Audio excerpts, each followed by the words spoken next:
tous, bienvenue dans cette vidéo. Je suis le frère Aimé Gédéon Lama. Dans cette vidéo, je vais vous partager ici quelque chose qui est très important et qui m'a encore choqué quand j'ai écouté deux pasteurs se discuter sur les réseaux sociaux. Ici, il y a des souches, il ne faut même pas discuter. Moi, je suis un évangéliste et je sais que la Bible, ce que je vois dans la Bible, c'est ce que je dis.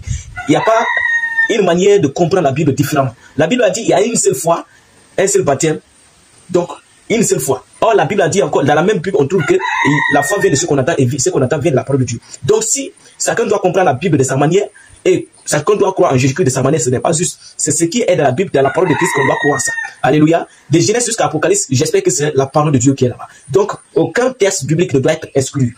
Ici, j'ai écouté deux pasteurs se discuter sur les réseaux sociaux qui m'ont pas pris beaucoup. Et quel était le sujet de leur discussion? C'était la polygamie.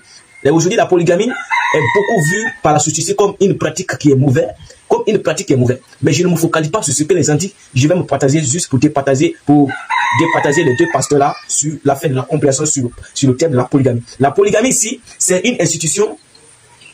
C'est une institution.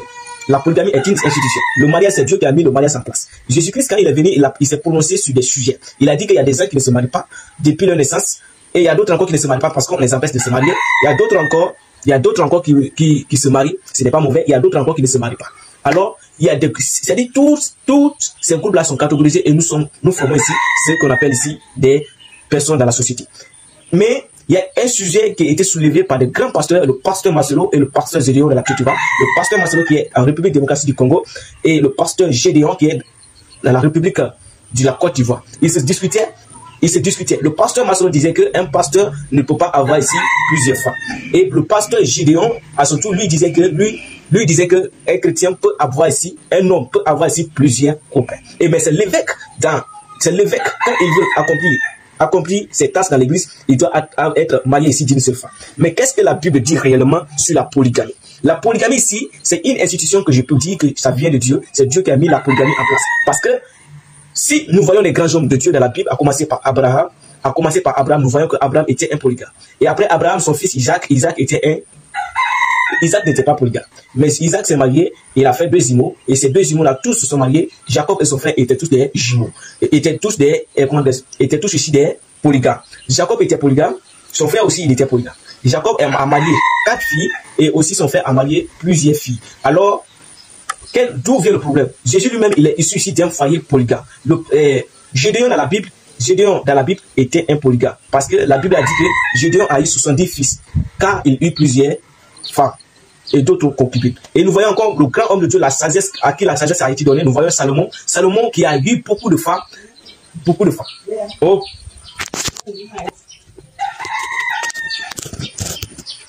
Nous voyons que ces grands hommes de Dieu ont été tous des polygames.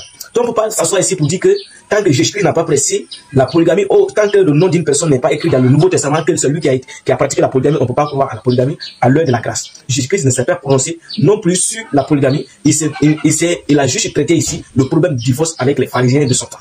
Mais Jésus-Christ n'a pas enseigné ici qu'un homme doit ajouter une deuxième femme. Pour ceux qui disent que pour la polygamie, c'était l'Ancien Testament, et nous voyons que quand Jésus-Christ est venu, il n'a pas pressé pour la dîme. Mais aujourd'hui, nous continuons ici à donner des dîmes dans les églises. Mais cela est dû à quoi? Tant que la constitution, l'ancienne loi est là, s'il n'y a pas une nouvelle loi pour abolir l'ancienne loi toujours demeure. La polygamie, Jésus-Christ n'a pas parlé sur ça, c'est vrai. Mais dans la loi de Moïse, nous trouvons que la polygamie est bien autorisée. Alors, Jésus-Christ n'est pas venu pour abolir ce que la loi de Moïse a dit, mais il est venu pour accomplir tout ce qui était écrit de lui. Alors, la polygamie est dans la loi de Moïse, et en tant qu'enfant de Dieu, en tant que fils de Dieu, nous sommes appelés ici à être des polygames si nous avons les moyens. La polygamie, le test de la polygamie, c'est Deutéronome 21, le verset 10. C'est Exode 21, verset 10 dit Moïse. Exode 21, le verset 10, qui dit ici, si un homme prend une autre femme, il ne retracera rien pour la première à la nourriture, aux vêtements et aux droits conjugaux. Donc, le test là, quand nous comprenons, si nous analysons, nous comprenons que dans ce test-là, la polygamie, c'est un acte, c'est un acte de responsabilité. C'est celui qui a des moyens et qui est responsable, qui peut ici accomplir ici, à la fois, la tâche de la polygamie. Donc, pour moi, un homme dans la Bible, qui a plusieurs femmes, il ne pêche pas. Celui qui a plusieurs femmes ne pêche pas. Celui qui a une seule femme ne pêche pas. Ce n'est pas une obligation pour quelqu'un de prendre deuxième femme. Mais il ne faut pas dire que la Bible ne dit pas que de ne pas prendre ici deuxième femme. Non, ça c'est faux. Ce n'est pas une obligation d'avoir deux femmes ou plusieurs femmes.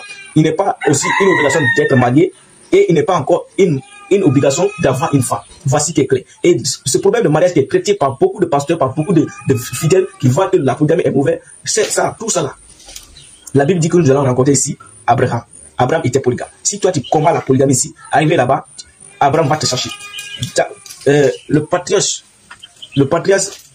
Abraham, j'ai dit pour lui, et après lui, il y a Gédéon. Gédéon sera dans la présence de Dieu. Si toi tu pas, Gédéon qui est dans la Bible, si toi tu combats les œuvres des grands hommes de Dieu, arrivé là-bas, tu n'auras pas place. Si toi tu n'as pas les moyens, on n'a pas dit que tu dois avoir une deuxième femme obligatoirement. Moi, je donne raison au pasteur Gédéon parce que ces tests-là, parce que ces prêtres sont fondés ici sur les tests bibliques. Toi, tu ne peux pas imaginer comme ça quelque chose et tu dis que ça, ce n'est pas bon. Alors, voici ce que je voulais dire à tout le monde. La polygamie n'est pas une obligation pour l'homme, mais la polygamie est bien publique. Que Dieu vous bénisse. Shalom. Abonnez-vous pour les prochaines vidéos. Je suis l'évangéliste Aimé Génion Lama.